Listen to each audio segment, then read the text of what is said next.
Hello mga kamax. Paano nga ba mag-share ng load sa ating makasama na rider? Maxim po tayo, Maxim rider po tayo, and then maxi-share po tayo ng ating load sa iba nating kasama na rider na Maxim din. So, ganito po yan. So, easy naman po siya. So, first po, open nyo po inyong taxi driver app. Yan. So, bukas mo muna natin ang auto while gumagawa ng tutorial about sa pag-share ng load sa ibang kasama natin sa Maxim. Then, punta po tayo sa menu. Menu ito sa baba. Click po natin yan. And then, punta po tayo sa money. Ito po yung money, oh. Click po natin yung money. Then, ayan. Then, click po natin yung transfer money. Ayan po. Then, dito na guys is, kunin nyo po ang yung login number ng inyong kasama. Ayan. So, lagay nyo po dito yung login number niya. So, lagay nyo dyan yung login number niya and then yung amount. So, ilalagay ko po yung sample mamaya para makita nyo po na ito po yung dapat gawin para ma-share nyo po ang inyong load sa inyong kasama. So, siguraduhin nyo guys na sapat yung balance nyo para ma-share sa kanila, no?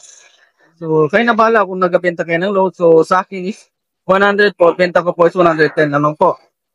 So, then, click. Pagkatapos nyo po malagay yung login number niya and then yung amount na sample sa Maxim po guys ngayon guys sa 2024 is 100 peso load lamang po ang pwedeng i-share kada araw. So, sample, nag-share po kayo ng load ngayong araw is 12 noon o 12 exacto 12 o'clock in the noon.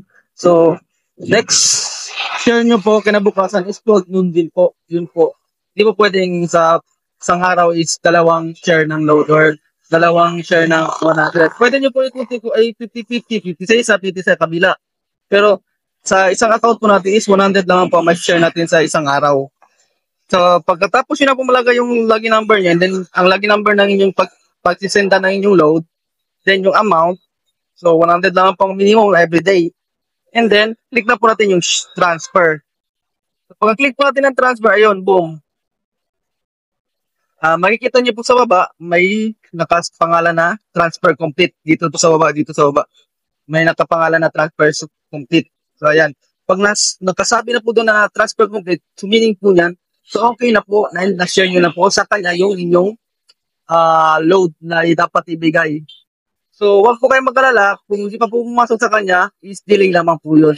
Ang importante po, nakita niyo po dito na transfer complete. So, pag nakalagay na po transfer complete, hindi po, pumasok na po yun sa kanya. Hindi niya na po masabi na hindi pumasok sa kanya. Hintayin niya lang po. Minsan po kasi delay po yung pagpasok ng load.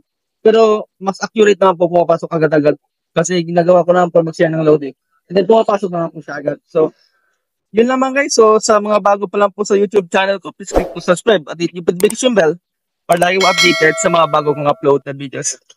So, maraming salamat.